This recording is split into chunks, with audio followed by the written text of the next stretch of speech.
çaqqal vardı. O, yaxınlıqda üzüm bağı olan Qum dağının aşağısında yerləşən mağarada yaşayırdı. Üzümlərin rəng və formasından hamısını yetişib yetişmədiyini və şirin olduğunu bilmədiyi üçün üzümləri salxım ağzına atıb yoxlayırdı. Hansı salxım şirin olarsa onları yeyər, turş olanları isə əli ilə ağzından çıxardıb ağacın altına atardı. Öz düşüncəsinə görə işi asanlaşdırırdı ki, sabah vaxtını üzümləri yoxlamağa sərf etməsin.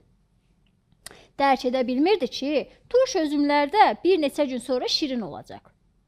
Bağın sahibi hər gün görürdü ki, bir qədər şirin üzüm yeyilib və bir o qədər turş üzüm də ayaq altına atılıb. O, çaqqalın əlindən təngə gəlmişdi. Bir gün bağban ola